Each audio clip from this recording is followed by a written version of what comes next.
Bom, Senhor, nós queremos então entregar esse tempo aos teus cuidados e pedir ao Pai que a tua palavra fale ao nosso coração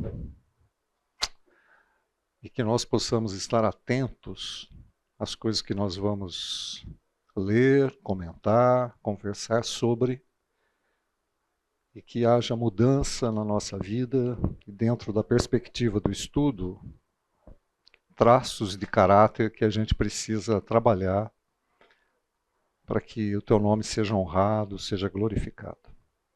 Pedimos essas coisas em nome de Jesus. Amém. Meus queridos, vamos lá então. Nós estamos trabalhando a questão da ideia de caráter, né?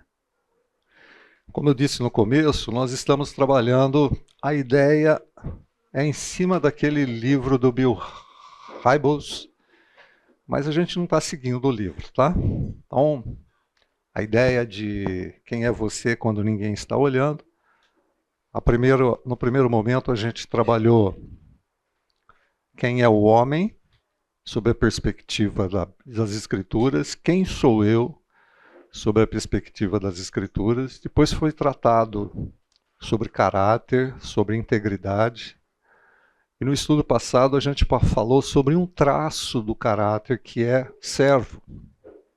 Então, se as Escrituras, se o plano de Deus, se o propósito de Deus é me transformar à imagem do varão perfeito, ou seja, me transformar cada vez mais próximo do Senhor Jesus, eu preciso ver como foi o Senhor Jesus e dessa maneira eu identificar se esse traço de caráter está na minha vida.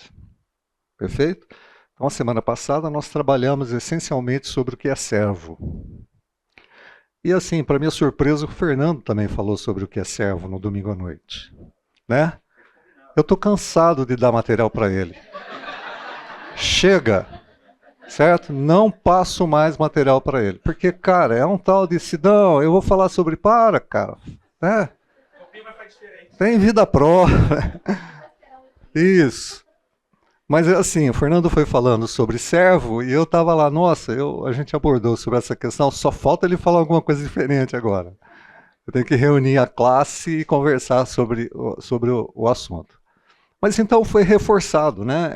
Essa ideia de servo, essa ideia de servir, embora ele tenha falado bastante sobre a questão de você estar numa comunidade, você está para servir dentro dessa comunidade. É óbvio que essa questão de servo, ela extrapola os limites da comunidade, né? Extrapola o limite da família, extrapola o limite do ambiente de trabalho. Você foi chamado para ser um servo. E mediante essa característica, você precisa ser sal e luz para que as pessoas glorifiquem a Deus. Tá? Então, nessa questão de ser servo dentro da comunidade, o pessoal do estacionamento está falando, cara, faz um merchan, faz um merchan. A gente está precisando de gente que serve, tá? Ou que sirva dentro do estacionamento. Vai se abrir um novo estacionamento lá, na parte de cima, e eles pediram para que eu falasse para vocês. Não esqueçam, se tem alguém que gostaria de servir dentro dessa comunidade e não sabe exatamente o que pode ser feito, mas gostaria de estar à disposição, se você gostar dessa área, se sentir à vontade nessa área, o pessoal do estacionamento está precisando de bastante gente. Beleza? Muito bem. A semana passada nós terminamos aqui com essa ideia, foi bem corrido, essa ideia dos perigos de ser servo, né? Então, só relembrando para a gente entrar no material de hoje. Muitas vezes tem aquele negócio de faltar reconhecimento. Eu sirvo e como as pessoas não reconhecem o meu serviço, eu acabo ficando abatido. Por quê? Porque eu faço e as pessoas não reconhecem. E aqui tem um problema. Porque você está servindo para esperar um agradecimento, esperar um reconhecimento. Isso não deve ser assim. Tá? Essa é uma questão sua e de Deus. A questão aqui é fidelidade para com Deus. A outra coisa é o orgulho, né? Tá? Eu faço isso dentro da igreja, eu faço isso dentro da comunidade que eu. Cara, tá errado. Essa questão de ter orgulho daquilo que você faz é fidelidade. Né? Deus chamou uns para serem algumas coisas e outros para serem outras. Né? Nem todo mundo, eu dei o exemplo, toca saxofone, né? Porque é um instrumento que chama atenção, né? Que é um instrumento de sopro. Nem todo mundo toca saxofone, certo? E não, alguns fazem outras coisas que não aparecem ali na frente, mas todos fazem, todos são chamados para servir. E esperar recompensa é um outro problema, e aqui no caso é a ganância, né? Eu faço porque eu quero uma recompensa. Tá? Tem alguma coisa errada. Bom, isso a gente falou e vamos tratar um outro assunto hoje. Tudo bem? Podemos seguir? Tá, eu gostaria de falar com vocês sobre duas outras características. Aliás, quando a gente olha nessa questão de caráter, e se vocês já tiveram a curiosidade para verificar isso numa internet, entra no Google e coloca caráter de Cristo, traços do caráter de Cristo, né? Ou qualquer coisa semelhante para você fazer uma chamada no Google. Vocês vão ver muitos materiais, às vezes até repetidos. Né? Tudo bem, porque de uma maneira geral, ainda que com um pensamento doutrinário diferente da gente, tem muitas características que você fala assim, tá certo, tá certo, tá certo. Por quê? Porque é alguma coisa, mesmo aquele grupo dentro da comunidade evangélica que trabalha mais com como é que é? O pessoal que fala, vamos lá, vai tudo dar certo. Esqueci. Hã? Coaching, treinamento, essas coisas, algumas características batem perfeitamente. O problema é a doutrina que está por detrás. Então, quando a gente está percebendo, quando a gente conhece alguma doutrina, você fala assim, ele falou certinho, a doutrina está errada, né? Mas o que está mostrando aqui está certo. Então, tem muito material a respeito disso. E quando você vai buscar nas escrituras algumas coisas que dizem respeito ao caráter, por exemplo, as bem-aventuranças, são traços de caráter. Lá em 1 de Timóteo, com relação à liderança, são traços de caráter. Então, tem muita coisa para a gente pegar e a gente não daria conta. Então, a gente está escolhendo, pensando algumas coisas, tá? Para verificar se tem esses detalhes no traço do caráter.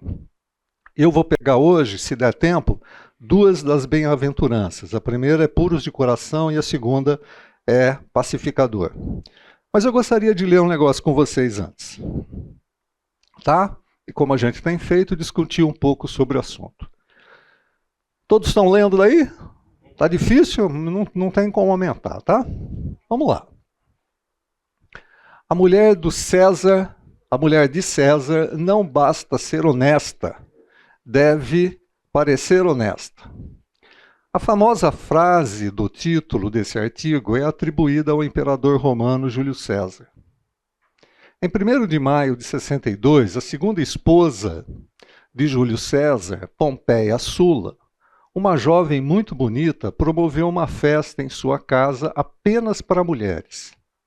Homens não podiam sequer aproximar do evento. Mas Publius Clódius, sendo rico e atrevido, estava apaixonado por Pompeia e não resistiu. Disfarçou-se de tocadora de lira e clandestinamente entrou na festa na esperança de se aproximar da amada. Ele foi descoberto, é óbvio, e o falatório foi geral na cidade.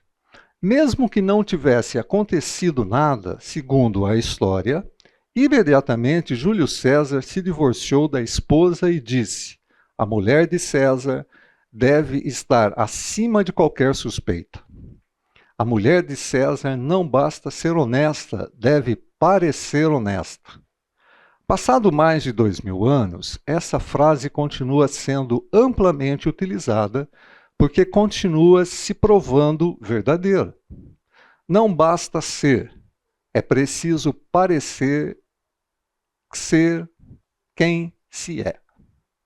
Cada detalhe importa na percepção do outro sobre quem você diz ser.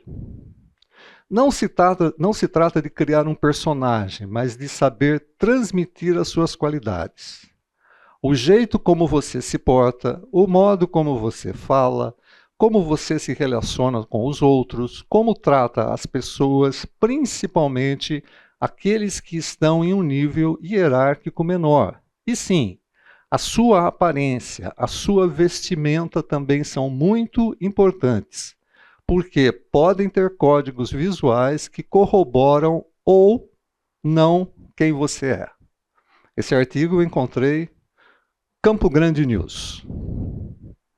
Ficou claro? Então vamos lá. O que vocês acham?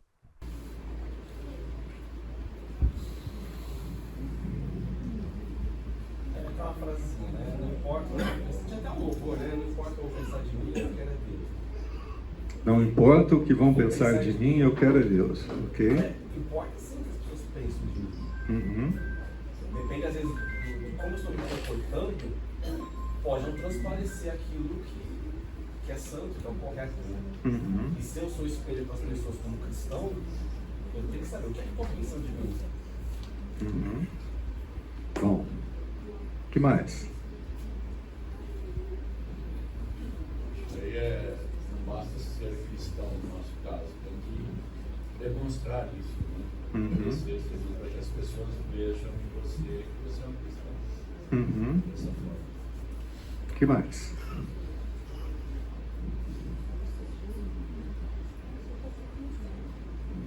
Vocês concordam com tudo que está escrito aqui? Isso me parece uma visão muito bonita de realmente o que o mundo sem Deus espera de um homem, que aparente ser bem, né, ser uma boa pessoa, e seja uma boa pessoa. Muito embora a gente sabe que diante de Deus que ninguém é bom sequer. E o próprio Paulo fala em Timóteo que aquele que deseja viver piedosamente será perseguido.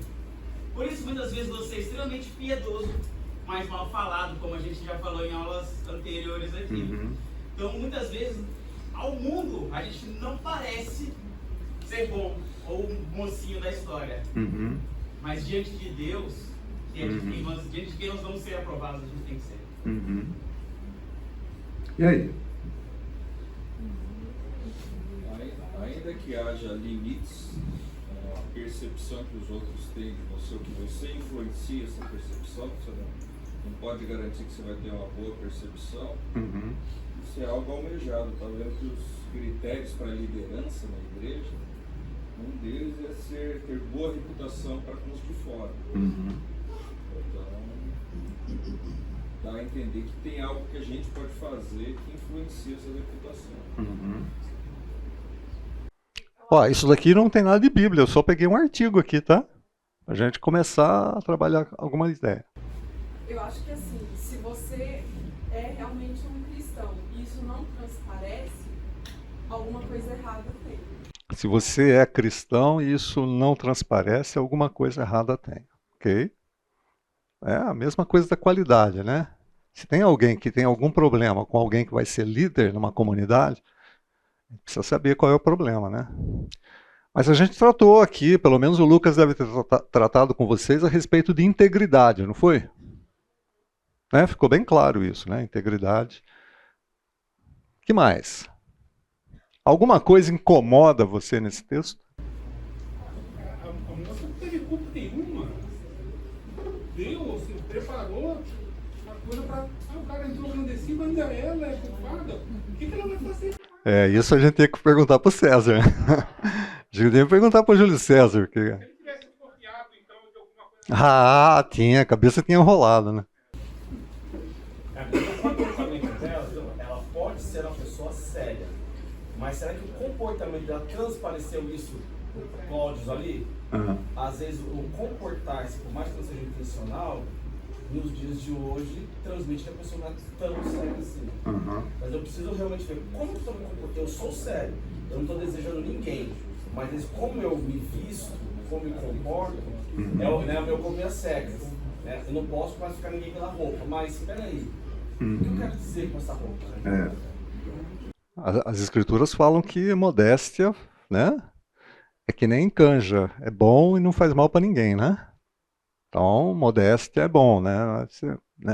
Tem determinadas pessoas que perdem o senso da modéstia. Que mais? Esse deve parecer honesto, parece uma coisa forçada. Parece que você está em busca de reconhecimento, uma coisa meio superficial. Porque se você é honesto, eu acho que você já se transparece que você é honesto. Uhum. E ali tem uma preocupação de o que as pessoas vão pensar de mim. Tem. Tem essa questão, o que as pessoas vão pensar de mim. No mundo de hoje, a aparência é importante. Como você se veste, o carro que você dirige, não é isso? Uma reunião que você vai, dependendo do carro que você pode não ser bem aceito.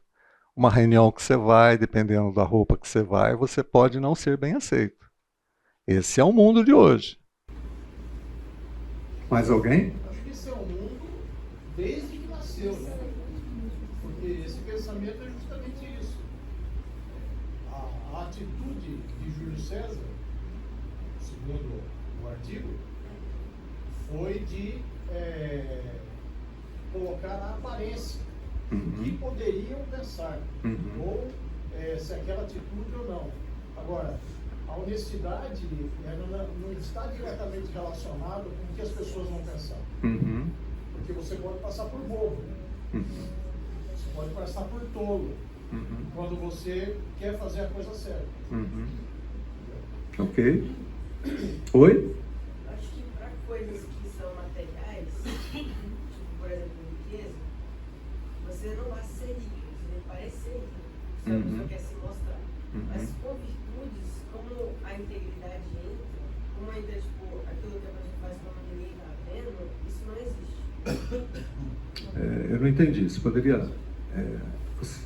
o que não existe? Por exemplo, a pessoa que não é corrupta, ela não precisa parecer muito corrupta. Ok. Quando vê a corrupção para ela, as pessoas vão descobrir que ela é honesta. Eu sei, entendi. Ela tem só que se posicionar, né? Ok. O artigo não descreveu o que aconteceu com quem realmente estava errado. Se fosse amigo do César, não ia ter problema nenhum, né? Tá. Oi. Se eu sou um honesto autêntico, eu não preciso fazer força para parecer honesto. Eu acho que isso tem que ser uma situação, uma condição natural nas nossas vidas. Entendeu? Porque se eu não sou autêntico, um homem honesto autêntico, eu vou ter que fazer força para parecer que sou. Então, muitas vezes eu estou enganando o outro, porque na realidade eu não sou, né? Na verdade, minha reflexão é assim, eu tenho que ser aquilo que sou, naturalmente.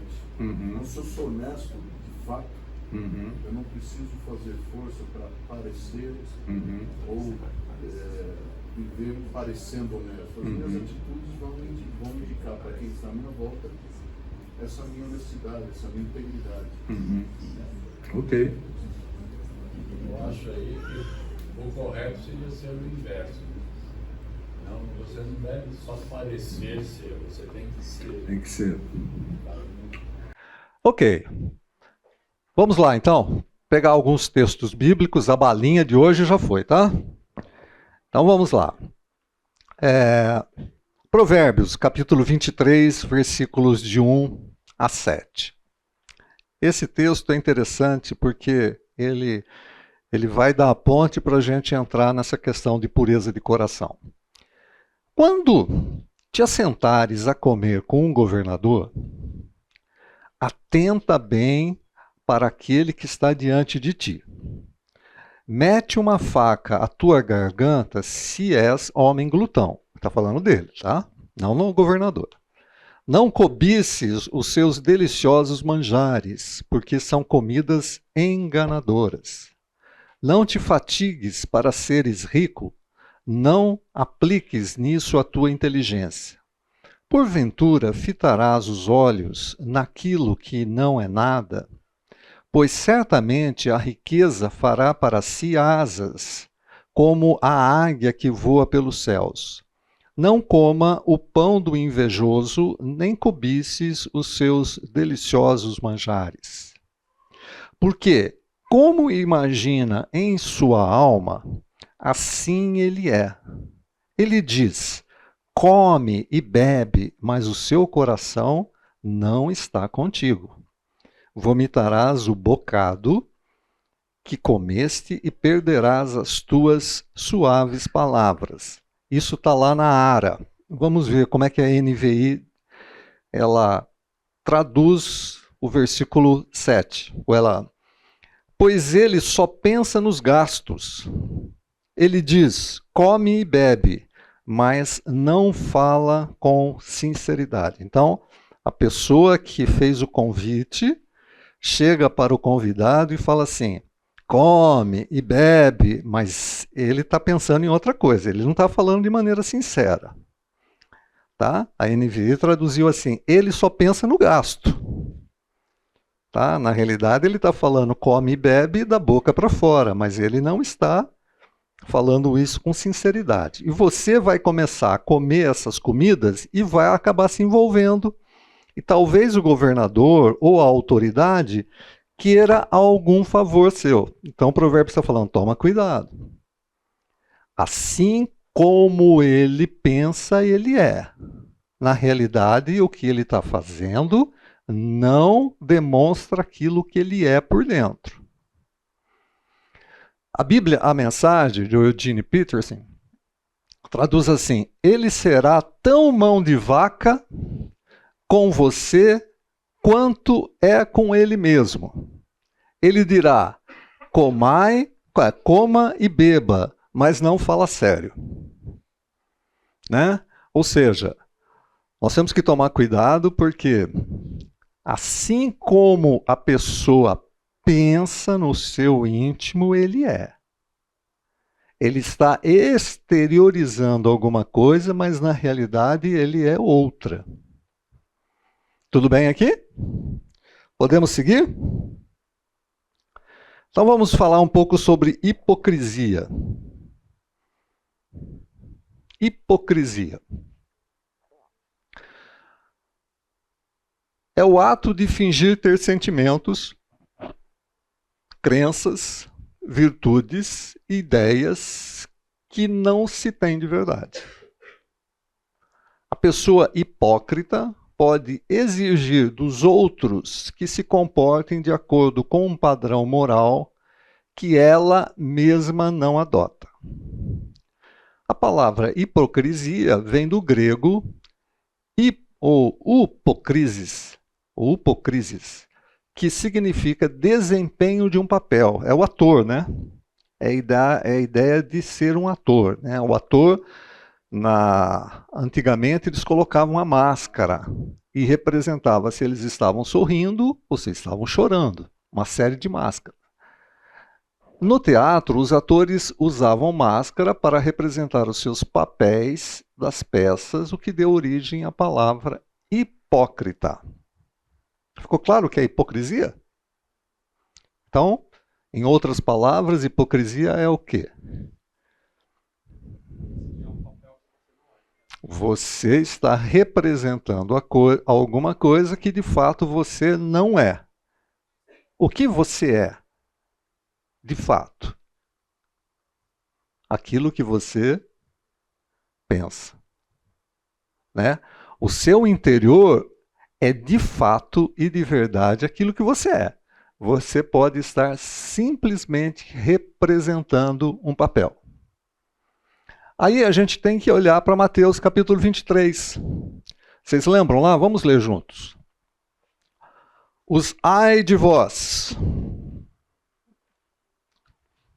Mateus 23. O texto é longo, mas a gente vai pular alguns versos para a gente dar conta do recado, tá? Mateus 23. Esse texto seria muito interessante, mais tarde, num outro momento, você comparar as bem-aventuranças do capítulo 5 de Mateus com os ais do capítulo 23. Assim como você tem lá 8 bem-aventuranças, você tem aqui 8 ais. Mas é interessante esses ais porque eles estão relacionados com os mestre da lei e fariseus. E todos eles têm mestres da lei e fariseus hipócritas. Por que os mestres da lei e os fariseus eram hipócritas? Bom, vejam lá. Versículo 8. Ai de vós, mestres da lei e fariseus hipócritas. Vocês devoram as casas das viúvas e para disfarçar fazem longas orações, por isso serão castigados mais severamente. Eles estavam lá com segundas intenções. Mas eles faziam o quê? Vamos orar, porque assim o povo pensa que a gente está fazendo alguma coisa boa, mas eu tenho segunda intenção, em devorar a casa da viúva. Era alguém que tinha pouco recurso naquela época, tá? E eles estão indo lá para devorar esses recursos e colocam uma imagem de espiritualidade. Aí a gente tem um outro ai, veja só, versículo 14. Mestres da lei, fariseus hipócritas. Versículo 15, desculpa. Ai de vocês, mestres da lei, fariseus hipócritas, porque percorrem a terra e mar para fazer um convertido. E quando conseguem, vocês o tornam 2 vezes mais filhos do inferno do que vocês. Cara, Jesus estava sendo pontual com esses camaradas. Vocês querem fazer convertidos, né? Vocês vão, percorrem e querem que as pessoas se tornem um prosélito e querem que as pessoas se tornem como vocês. Vocês estão o tornando filho do inferno por causa da sua hipocrisia. Versículo 16.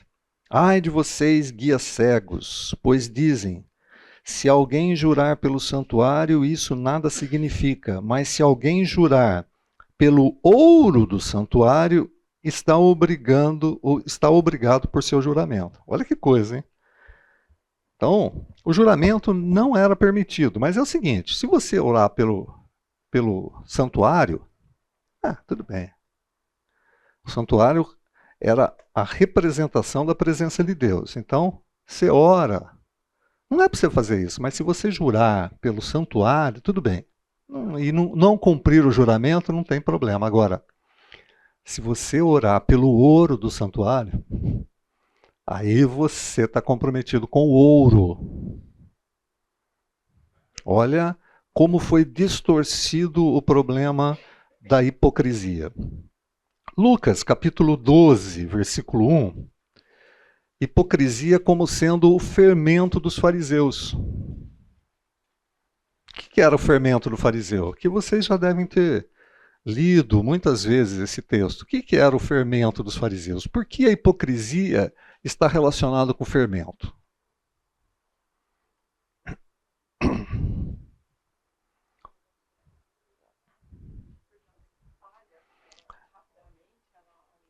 Aumenta o bolo, contamina, né? Então a hipocrisia é um problema, porque é um fermento. Ela contamina. E como é que contamina? Como é que uma hipocrisia contamina?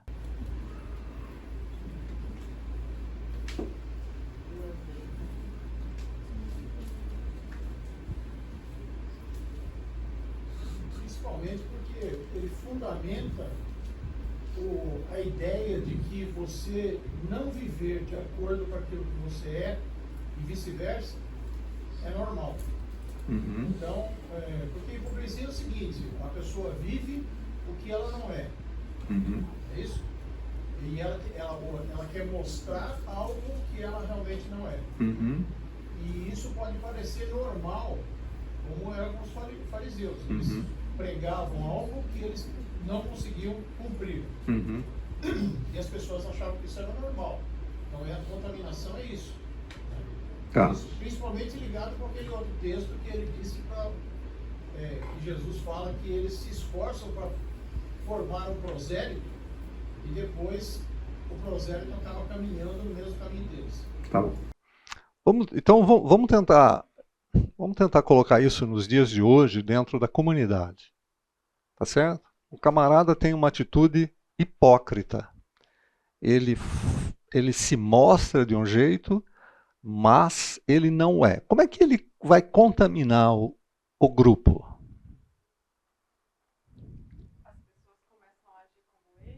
Começa a agir como ele, é isso, ok? Uhum. Testemunho dele.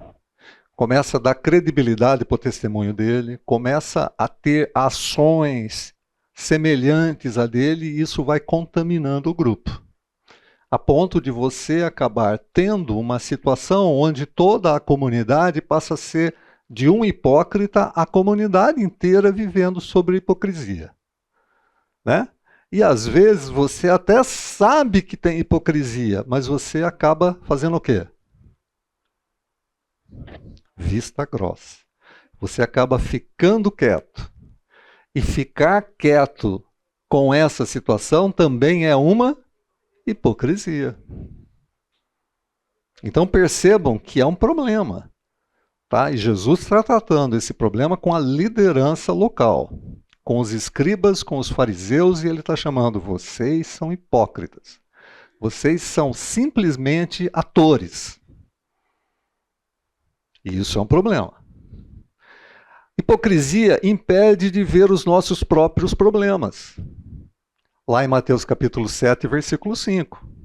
Você está fazendo o que no olho do outro?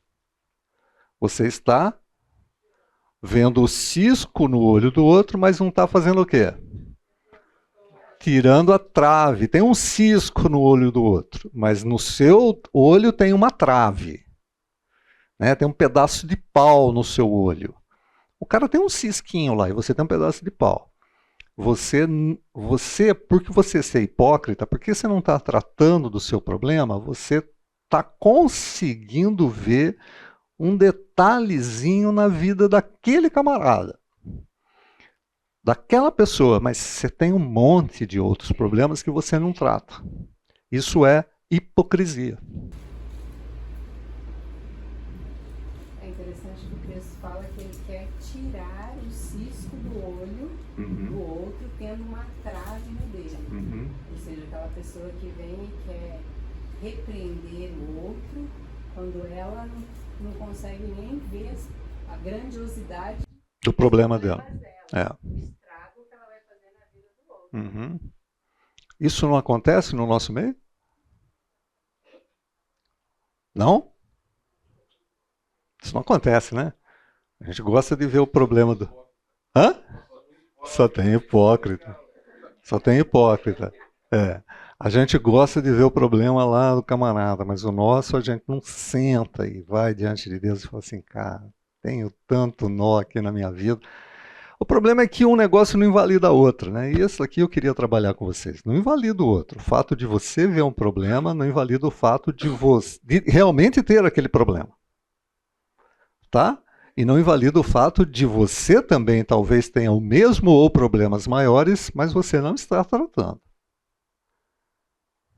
Tudo bem? Um outro negócio que a gente precisa ver é... vamos ver um...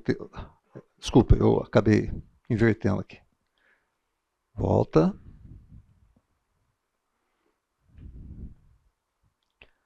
Sai daqui. Consciência. O que é consciência? Para de olhar para lá e responde. O que é consciência? Falamos sobre hipocrisia, tá? Agora eu queria falar sobre consciência. Vamos tratar dois conceitos e depois a gente vai para o texto. Consciência. O que é consciência? Tem várias conotações. Está falando daquela que te acusa. Aquela vozinha interior lá. Aquela vozinha interior, né? A gente tem uma vozinha interior ali, ó. É um termo que pode ser definido como a capacidade de perceber e conhecer. Consciência, ele pode ser definido. Você vai lá para o Google, para a Wikipedia, você vai achar lá as definições, tá? Capacidade de perceber e conhecer. Conjunto de estados subjetivos de sensibilidade ou conhecimento que se inicia quando uma pessoa acorda e se estende até ao longo do dia. Quando você está dormindo, você está no estado semiconsciente. Quando você acorda até o final do dia que você vai dormir, você está no estado consciente. A percepção, a qualidade psíquica que pertence à esfera da psique humana. Né? Não entendo direito isso, mas está relacionado com a sua alma, né? A sua pessoa interior. A percepção do que se passa na própria mente. Você é consciente ou não daquilo que se está passando na sua mente. A consciência é aquilo que nos ajuda a distinguir entre o certo e o errado. Todas as pessoas têm uma consciência, mas essa consciência pode ser distorcida pelo pecado. O Kevin DeYoung, ele cita um texto num artigo dele que é assim, ó. E o espírito age através e influencia a nossa consciência. Os puritanos diziam que a consciência é o espião de Deus e o superintendente do homem. A nossa consciência é o espião de Deus e o superintendente do homem. Vocês lembram um quadro, aqui eu já estou falando para o pessoal um pouco mais velho, né? Mas tinha um quadro no Vivo Gordo, um programa do Jô Soares que passava na Rede Globo, e que acabou tendo um chavão, né, um bordão, que a gente acabava falando, e muitas pessoas acabavam falando esse negócio. E até hoje a gente fala, né? Eles eram dois, o Jô Soares e o... como é que era o ajudante dele lá? O Batista, mas era um outro lá. Eu lembro o nome dele. Não, não era. Tudo bem. Eles eram dois ajudantes do Sarney, na época do Sarney. Então nós estamos falando da década de 80. Então alguns jovens nem sabem quem foi o Sarney, né? Também não perdem nada, não. Né? E ele tinha que assinar um determinado negócio e eles não deixavam, né, assinar. E ele sempre tinha o bordão, põe a mão na consciência, presidente. Põe a mão na consciência. Esse é um bordão que a gente usa ainda hoje, né?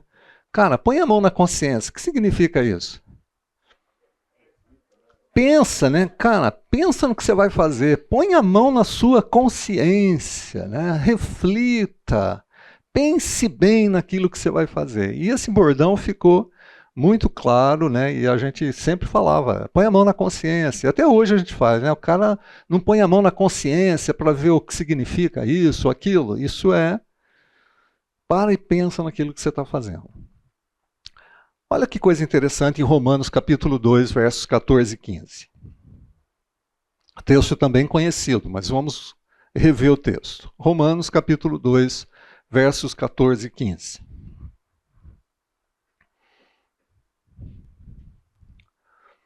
Quem pode ler, por favor? De fato, quando os gentios que não têm a lei praticam naturalmente o que ela ordena, tornam-se lei para si mesmos, embora não possuam a lei, pois mostram que as exigências da lei estão gravadas em seu coração. Disso dão testemunho também a sua consciência e os pensamentos deles, ora acusando, ora defendendo.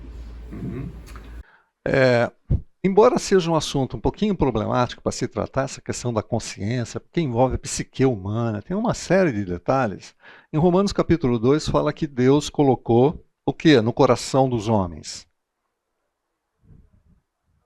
A lei. Deus colocou a lei no coração dos homens. Tá? E isso é motivo de não ter desculpa. Em alguns momentos, vocês vão ver alguém falando a respeito da consciência. É como se o que foi colocado por Deus dentro do homem é a consciência do ser humano.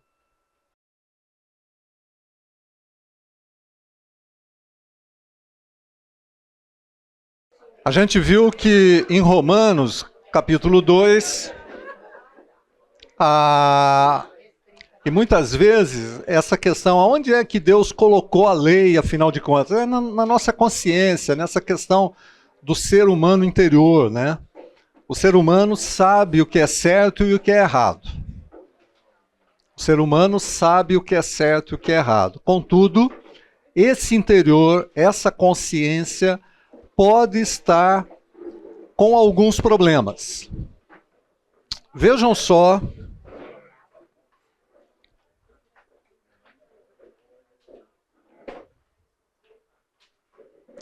Ai, estou apertando o botão errado aqui.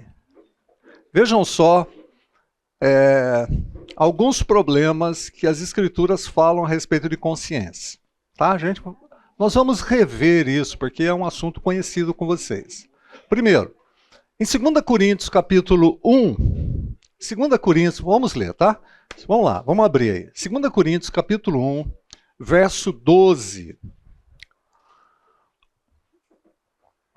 Eu citei para vocês a semana passada que na carta, a segunda carta de Paulo aos Coríntios, ele está defendendo o ministério dele. Tá? Ele está recebendo muitas críticas. O pessoal está falando que a presença dele é muito fraca. Ele está falando que em cartas ele é forte, mas pessoalmente ele ele não fala legal, ele não é como os outros filósofos, ele fala que vem aqui e não vem. Olha, os caras estavam, igreja problemática, essa igreja de Coríntios. E na segunda carta ele está defendendo o seu ministério. E de uma certa maneira ele vai dar uma carteirada lá, mas eu acho que assim, foi aquela solução final que Paulo faz em Coríntios. Mas aqui em 2 Coríntios, no capítulo 1, no verso 12, ele fala uma coisa interessante. Veja lá. Quem pode ler? Este é o nosso orgulho. A nossa consciência dá testemunho de que nos temos conduzido no mundo, especialmente em nosso relacionamento com vocês, com santidade e sinceridade, provenientes de Deus, e não de acordo com a sabedoria do mundo, mas de acordo com a graça de Deus.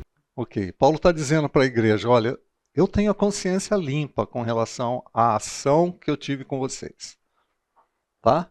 Tudo que eu fiz, ele está olhando, Paulo está olhando para as suas atitudes e está falando assim, eu tenho consciência limpa. E consciência limpa era uma coisa que era importante para Paulo. Veja lá em Romanos capítulo 9, verso 1. Digo a verdade em Cristo, não minto. Minha consciência o confirma no Espírito Santo. A minha consciência confirma no Espírito Santo. Eu não estou mentindo. Vejam lá em 2 Timóteo, capítulo 1, versículo 3.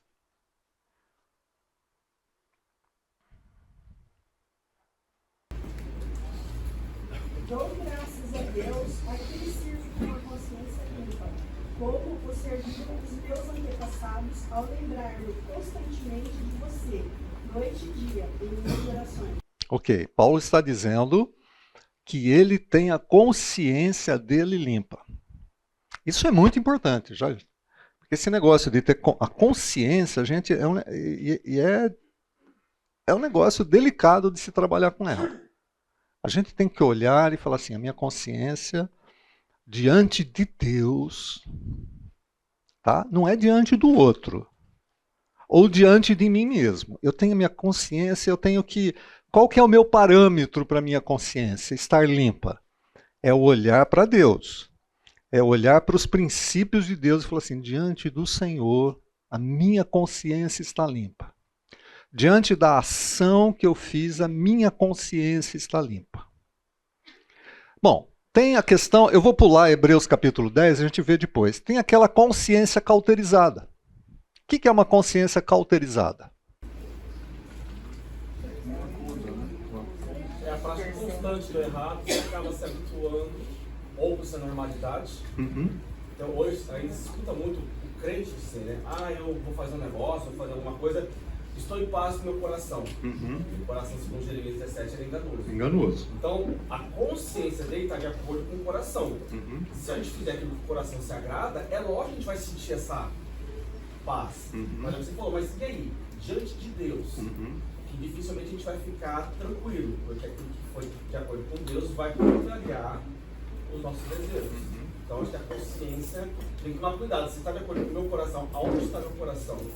Está no dia a dia do mundo? Está na normalidade do mundo? Então pode estar engano. Deixa eu fazer uma pergunta. Vocês entenderam o que o Rômulo falou?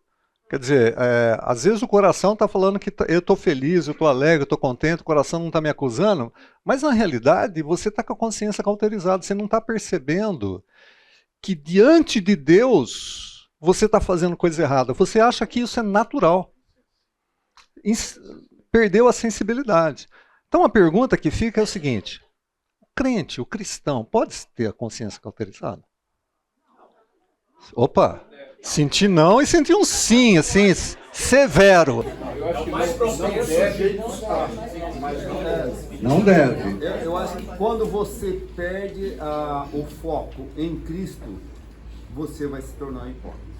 Você vai se tornar um hipócrita. Porque você perdeu o foco na verdade. Tá, e com relação à consciência, assim, eu perco o foco, como é que a minha consciência está cauterizada? Ficou cauterizada?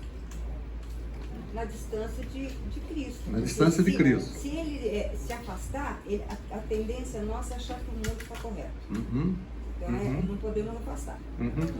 Vamos ler 1 Timóteo capítulo 4, versículo 1 e 2. O Espírito diz claramente que nos últimos tempos alguns abandonarão a fé e seguirão espíritos enganadores e doutrinas de demônios. Tais ensinamentos vêm de homens hipócritas e mentirosos, que têm a consciência cauterizada. Então vamos lá. Quem tem a consciência cauterizada está fazendo o que? Segundo o texto. Vamos ficar no texto. Quem tem a consciência cauterizada está fazendo o quê? Não. Não. Vamos ler o texto. Vamos lá, vamos ler. Não, vamos ler o texto primeiro. Versículo 1. Não, vamos lá. Versículo 1. O Espírito diz claramente que nos últimos tempos alguns abandonarão a fé. Ok, Lucão. Ó. Alguns abandonarão a fé. Nos últimos tempos, alguns abandonarão a fé. Beleza? Continua. E seguirão espíritos enganadores e doutrinas de demônios. Seguir, por quê? Eles vão abandonar a fé? Porque eles vão seguir espíritos enganadores e doutrinas de demônios. Tá? Continua. Tais ensinamentos vêm de homens hipócritas e mentirosos, que têm a consciência cauterizada e proíbem o casamento. Ok. Então, o que o texto está falando? Tem pessoas hipócritas com a consciência cauterizada que estão fazendo o quê? Ensinando coisas erradas que não são bíblicas, mas são próprias do demônios. E estão fazendo o quê com algumas pessoas? Gerando um princípio de abandono de fé. Tá legal? Então, os que têm consciência cauterizada não têm mais sensibilidade. Não está mais ouvindo a Deus. E aí eles passam a ensinar doutrinas demoníacas para as pessoas e essas pessoas acabam fazendo o quê? Abandonando a fé. Preste atenção, esse assim, é um negócio complicado, tá? Porque se a gente for entrar nisso, a gente vai entrar em perda de salvação, abandono de fé. Eu não quero entrar nessa seara aqui agora. Pode falar. O que você vê que hoje os coaches, né? É sempre aquele bordão, siga o seu coração. Siga o seu coração. Né? Seja feliz. Ninguém fala, vamos seguir a Bíblia. Siga o seu coração, siga a sua vontade, seja feliz. Isso daí, para onde que está indo? Tá. Tem outras coisas. Outro dia eu estava ouvindo falar de uma igreja que fechou as portas. Igreja grande, fazendo sucesso e tal. Bastante gente está fechando as portas. Por quê? Porque teve um escândalo dentro dela, certo? E muitas pessoas saíram da igreja. Ensino de pessoas, e assim, nós não estamos falando de, vamos comparar a doutrina, não estou falando nada. Ensino de pessoas com a mente cauterizada, se é convertido ou se não é, não tenho ideia, não conheço pessoalmente, mas acabam levando algumas coisas e as pessoas abandonam a fé. Ah, mas então nunca teve fé. Gente, é outra seara. Tá bom? É uma outra conversa. O problema é que nós temos que tomar cuidado para não deixar a nossa consciência cauterizar. Nós temos que ter essa sensibilidade, porque senão a gente vai fazer bobagem com relação àquilo que Deus está fazendo na nossa vida. Vejam só, 1 Tito, capítulo 1, versículo 15 e 16, vai falar sobre um outro tipo de consciência. Tem uma consciência corrompida. Quem pode ler? Todas as coisas são puras para os puros, todavia para os impuros e descrentes nada é puro, porque tanto a mente como a consciência deles estão corrompidas. Consciência corrompida. Para aquele que tem a consciência corrompida, o que ele está falando? O que acontece para as pessoas que têm a consciência corrompida? Nada é puro, mas o texto fala... Vamos lá, vamos pegar o texto com calma. De fato, tanto a mente como a consciência deles estão corrompidas. Antes. Para os puros, todas as coisas são puras, mas para os impuros e descrentes, nada é puro. Impuros e descrentes, nada é puro. Nada é puro. Por quê? A mente deles está corrompida. O que é uma coisa corrompida? Ou pelo menos essa tradução que veio com a palavra corrompido. O que é algo que está corrompido? Foi deteriorado. Perde a originalidade. O que é por exemplo, eu vou dizer uma coisa na área de engenharia. O que é uma solda corrompida? Ela está... O óxido, né, se for na área do ferro, o óxido de ferro está comendo de tal forma a solda que você faz entre dois elementos de ferro, que está fazendo o que com esses dois elementos? Está quase separando. Por quê? Foi corrompido aquele negócio. Todo esse conceito de consciência ela está muito atrelado ao conceito de certo ou errado, que é um conceito relativo. No nosso caso, os cristãos têm como padrão a Bíblia e os ensinamentos de Deus. Então tem coisa para nós ali tem um conceito de certo e errado. Ela tem outras culturas, outros ensinamentos, que tem coisa que para nós está errada, mas na consciência dos caras aquilo é normal. Sim. Então, pois é, mas a gente está tratando toda essa questão com base no princípio, né?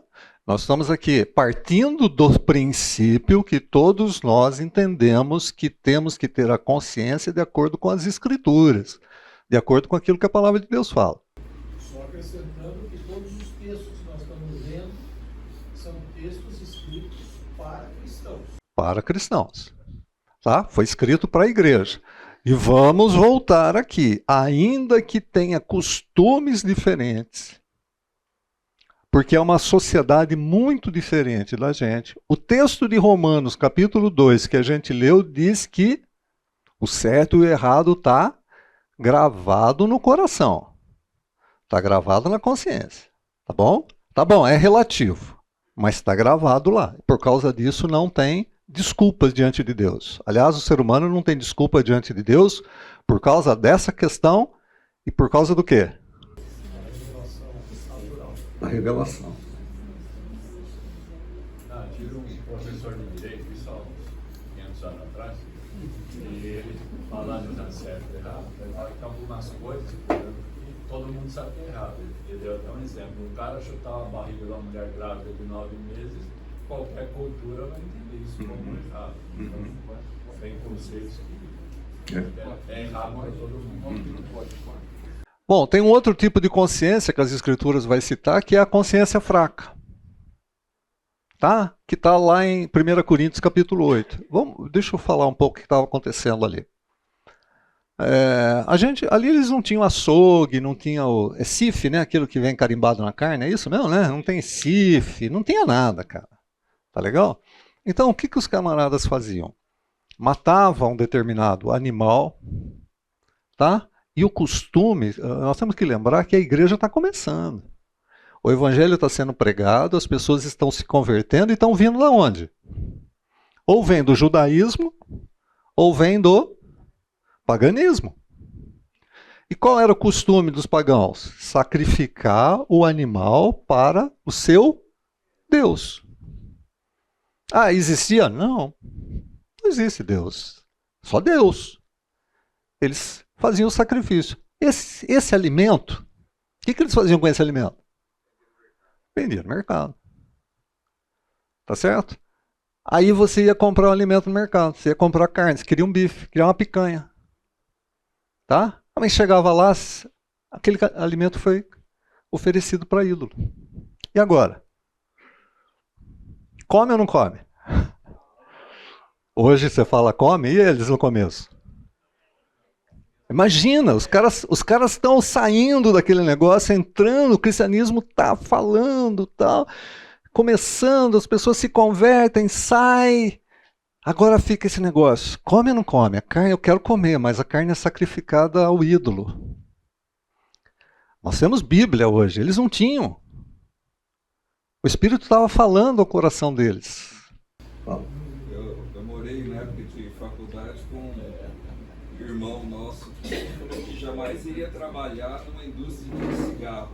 Eu ficava pensando assim, não sei, não tenho certeza disso. Mas, cara, é uma indústria legítima, tá?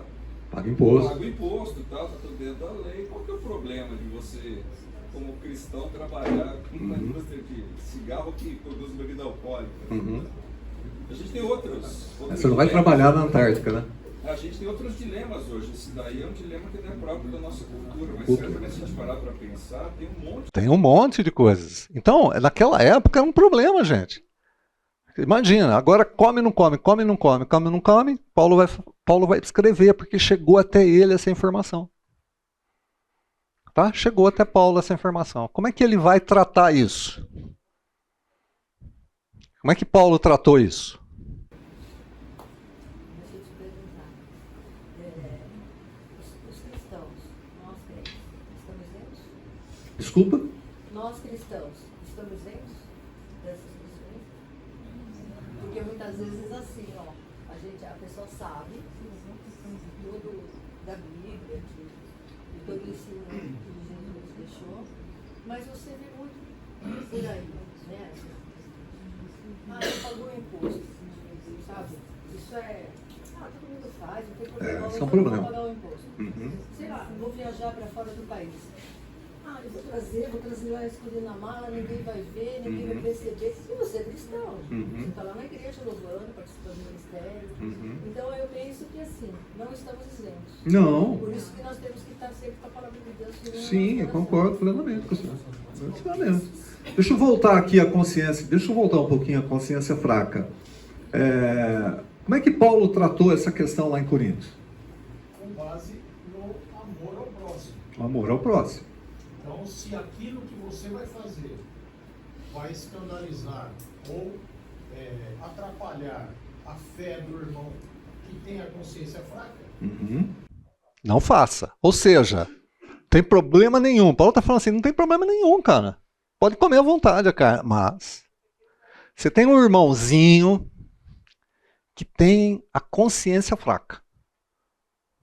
Certo? Ele tem a consciência fraca. Ele pode olhar para a atitude sua e falar assim, olha, aquele camarada, se diz cristão, é pastor, canta no louvor, dá aula na escola bíblica, faz isso, faz aquilo, serve lá no estacionamento, mas está comendo carne sacrificada por isso. Ele pode ter um dedo acusador contra você. Ou um outro problema. Ele comer a carne. Mas ele não tem certeza se pode ou não pode. O que vai acontecer com a consciência desse camarada? É uma batalha. É uma luta sem tréguas. Né?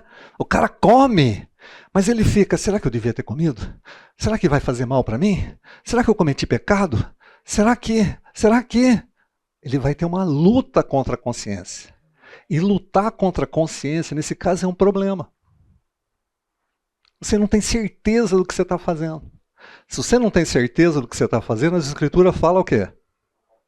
Não faça. Não faça. E quais são as ações que a gente precisa ter com esse irmão que tem a consciência fraca? Não escandalizá-lo e levá-lo a ter uma consciência limpa, sem culpa. Para isso, nós precisamos fazer o que com esse irmão que tem a consciência fraca? Caminhar com ele, estudar a Bíblia, mostrar, deixar que o Espírito trabalhe nele no tempo do Espírito. Não adianta a gente forçar, certo? Não adianta a gente falar para ele, olha, se achar uma cachaça no negócio de macumba, pode beber, não tem problema nenhum. Cara, primeiro que o cara vai falar que você é cachaceiro. Segundo que ele morre de medo. Ele morre de medo, então tem que tomar alguns cuidados. Eu já contei para vocês um caso de alguém que achou uma macumba na frente da casa dela.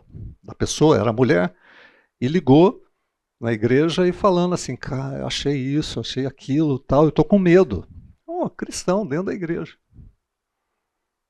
Eu precisei conversar com ela, mostrar que não é assim e tal, o que as escrituras falavam, pegar textos bíblicos que mostravam quem ela era o Espírito de Deus, né, que habitava nela, e tirar essa questão, tem a consciência fraca. Tem cristão que não passa debaixo da escada. Não porque é cuidadoso. Não porque assim, cara, eu sou cuidadoso, eu não passo. Não, porque tem medo. Dá azar. Tem cristão que tem medo de fantasma. Eu conheço. Tem medo de fantasma. Tem medo, cara. Tem cristão que não gosta de assistir filme de ET. Terror. Não, terror eu também não gosto. Né? Aqui é susto, não gosto do susto. Eu abaixo o volume. Aí eu nunca levo o susto. A imagem tem medo de ET. É complicado, né? Tem algumas coisas que precisam ser trabalhadas na vida dessas pessoas. Elas precisam crescer na fé. Mas a gente não pode pôr goela abaixo. Eu eu dou estudo bíblico para muitas pessoas e, assim, católicos. Né? Eu acho que são pessoas convertidas, eu não tenho problema nenhum, mas tem algumas coisas nesses irmãos que são extremamente ligadas com a doutrina católica. Tá? E por causa disso, qualquer coisa que você fale sobre algumas questões, a consciência fraca, tá? Começa a ter problema. Eles têm alguns problemas para se libertar de algumas amarras que nós, como origem protestante, não temos.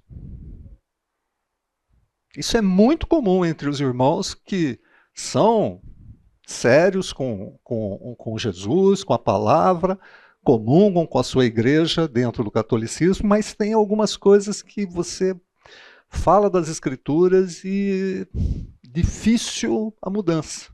Por quê? Porque tem uma estrutura, uma história, e a gente tem que respeitar essa história. Assim como, eu vou repetir, hein? Assim como muitos de nós de origem protestante quer ouvir hino e não gosta de ouvir cânticos. Não é assim? Tem, gente. Né? Por quê? Porque tem uma consciência ainda que precisa ser trabalhada. Porque a letra era boa. E era mesmo, né? Tudo doutrina. Se tem alguma coisa nos hinos, é doutrina. Legal, é isso mesmo. Mas não é verdade, Davizinho? Não é assim? Nem tocar nesse assunto. Tá? Por quê? Porque tem algumas coisas que estão relacionadas com a consciência. A pessoa não consegue ver algumas mudanças, algumas coisas, e até mesmo textos bíblicos a respeito disso. Percebem? Tá? Eu tô falando coisas que, né, são simples de serem tratadas, e outras são complicadas de serem tratadas por causa da consciência. Muito bem. Então, a consciência está relacionada... Vocês lembram do grilo falante lá do Pinóquio? Tá? O Disney usa isso na década de 40, que é a criação do Carlo Collodi. É Collodi, 2L. Collodi? É? Ah, Collodi. Collodi. Tá? Na realidade, o Disney usa isso, tá? O grilo falante é aquela representação da consciência entre o que é certo e o que é errado. Então, vamos pensar um pouco nessa questão. E olha, pode ser limpa, cauterizada, corrompida, fraca. Pelo menos é como o texto qualifica a consciência. A gente precisa entender onde que a gente está aqui, tá? Tudo isso para a gente falar sobre essa bem-aventurança. Bem-aventurado os puros de coração, pois eles verão a Deus. Puro de coração são aqueles que veem aquilo para que foram feitos e que apenas ficarão satisfeitos no fim das contas quando virem a Deus. Outras dádivas são boas, mas esse galardão sozinho é, em última análise, abençoado. Por quê? Bem-aventurado os puros de coração, porque verão a Deus. O próprio presente dos puros de coração é o próprio Deus. A dádiva que Jesus está falando sobre quem tem a pureza de coração ou os limpos de coração é o próprio Deus. Vocês vão ganhar Deus de presente. Um aspecto crucial do crescimento no tipo da pureza visualizada é oferecida por Jesus. No tipo de pureza visualizada e oferecida por Jesus é a sensação insaciável de que não nos deleitaremos em qualquer outra coisa ou recompensa que não seja Ele mesmo se dando a nós. Como Davi, o puro de coração pode dizer ao Senhor: Tu és meu Senhor, outro bem não possuo, senão a Ti somente. Como é que a gente pode colocar esse traço do caráter na nossa vida? Lembrando da hipocrisia e relembrando de consciência. Como é que a gente pode colocar esse traço de caráter na nossa vida? Durante a história do cristianismo, tá? Na Idade Média, a gente vai ver que muitas pessoas utilizaram de alguns artifícios, inclusive para conseguir essa pureza de coração. Vocês estão vendo a figura de cima do lado direito? Vocês conhecem aquela figura? Essa figura aqui?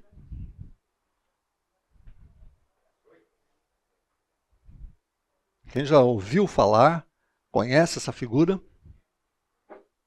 Isso se chama silício. Vende na internet. Se vocês quiserem depois, vocês procuram lá, vocês podem comprar o silício. O silício nada mais é do que um material que você coloca em alguma parte do corpo que promove um desconforto ou dor, dependendo de quanto se aperta. Tá? Pode ser alguma coisa simples e pode ser algumas coisas que têm as pontinhas, tipo assim, arame farpado. Sabe aquele negócio de... Você pode apertar. E você tem também o flagelo, tá? Onde você bate nas suas costas para a tentativa de você se ver livre de alguns elementos que a sua consciência, o seu coração, e você faz um autoflagelo para se limpar daquela coisa. Ó, isso daqui é nas Filipinas. As pessoas nas Filipinas, a Igreja Católica na Filipina, eles são contra. A Igreja Católica tem duas posturas aqui. Primeiro que eles são contra a essa questão que acontece entre os católicos filipinos, porque os caras se machucam. Os caras se crucificam, tá? Porque eles querem encontrar essa pureza com a pessoa do Senhor Jesus, com a pessoa de Deus, e eles vão para essa questão. Eles se cortam, eles deitam, as pessoas pegam o gilete e vai cortando elas nas costas. Tá? É um problema ali. A Igreja Católica condena esse excesso, mas eles não retiram do processo. Tá? Eles dizem que isso, sem ser excessivo, é produtivo. Se você pegar o silício e colocar na perna ou numa parte do corpo, para você ter essa sensação de incômodo, e com essa sensação de incômodo você entende quem você é e você avalia o seu coração dentro da ideia da Igreja Católica, é permitido. Tem um camarada que é a história de São Simão Estilita. São Simão Estilita, que é santo comemorado no dia 5 de janeiro. O que ele fez? Para ter essa virtude e ter esse relacionamento mais próximo de Deus, ele, depois de algumas coisas que ele fez, ele decidiu viver em cima de uma coluna. Tá? Então, ele vivia em cima da coluna. No começo a coluna era de 2 metros, depois me parece que ficou até 5 metros de altura. Ele só descia para fazer as suas necessidades e comer, se alimentar. Tinha até uma proteção na coluna, mas ele vivia ali. Ele vivia uma vida, olha que coisa interessante, né? Ele vivia uma vida de sacrifício em cima da coluna.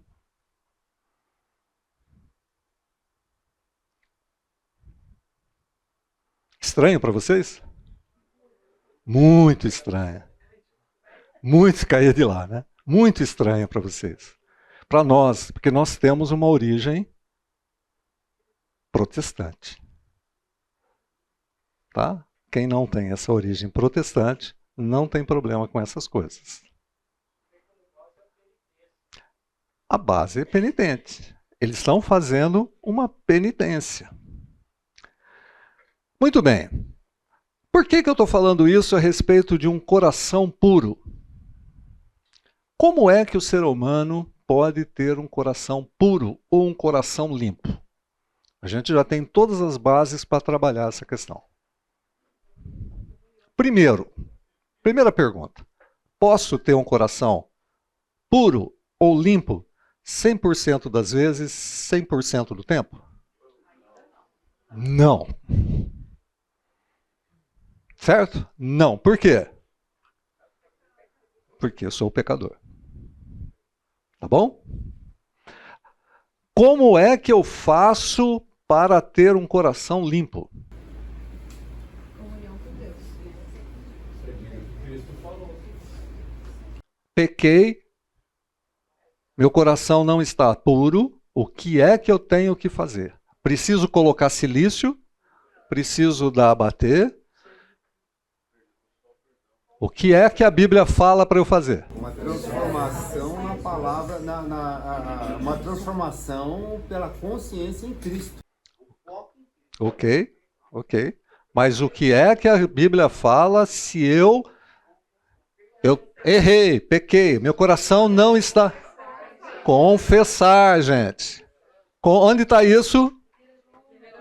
1 João capítulo 1, versículo 9. Se confessardes os vossos pecados, ele é fiel e justo para perdoar e purificar de toda injustiça. Tá bom? Não consigo ter o coração limpo 100% do tempo, 100% das vezes.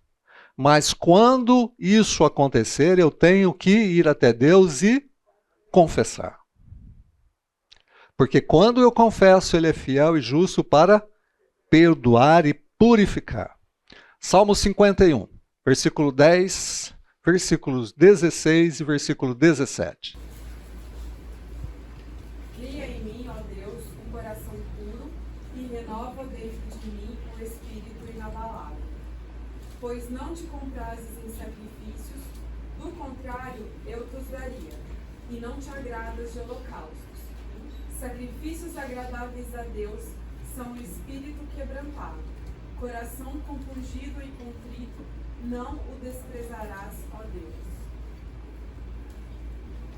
Deus não quer sacrifícios. O sacrifício já foi feito. Ele quer o quê? Coração, consciência, né? Ó, consciência, por isso que a gente falou dela. Consciência quebrantada. Sensível. Limpa. Quer consciência limpa. Veja o Salmo 24.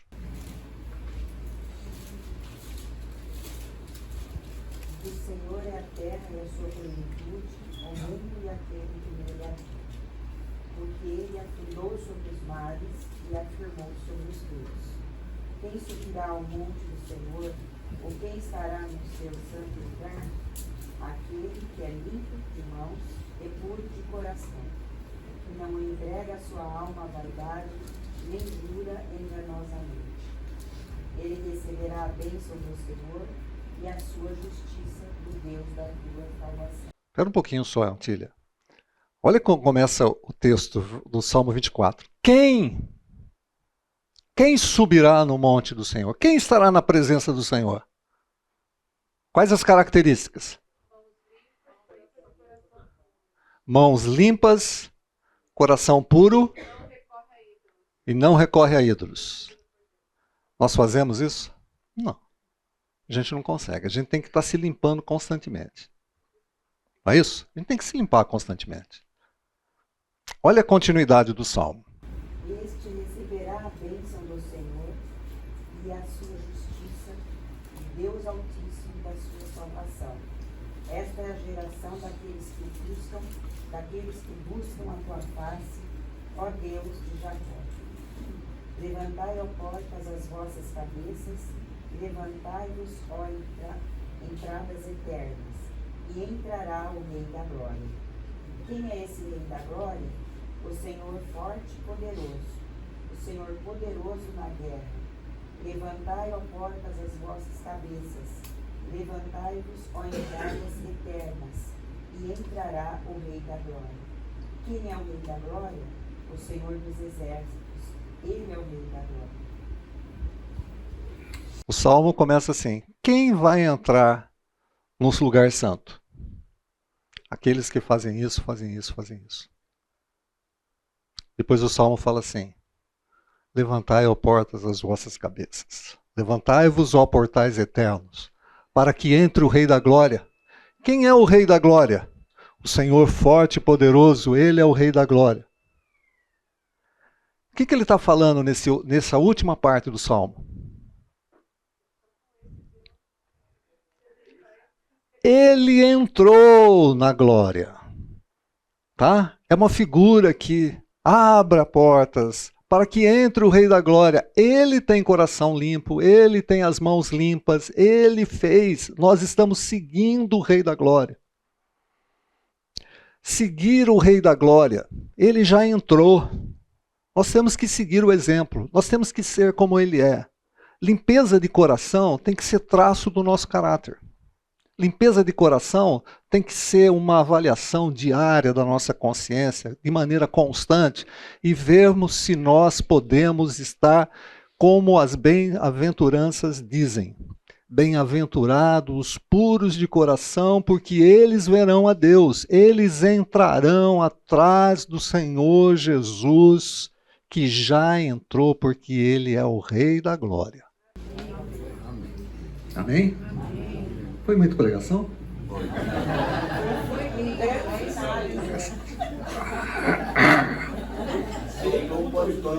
Faltou paletó e gravata. Domingo que vem já sabe o que o Fernando vai falar. Já vai, né? Já falei, chega, Fernando, dá aula aqui, porque eu não vou mais falar nada para você. Vamos orar. Senhor, agradecemos por esse tempo. Pedimos que o Senhor trabalhe na nossa vida, para que nós tenhamos esse coração limpo, a consciência de que nós temos que estar diante do Senhor de maneira constante, pedirmos confessarmos as coisas que não traz alegria para o Senhor. Trabalhe na nossa vida. Em nome do Senhor Jesus. Amém.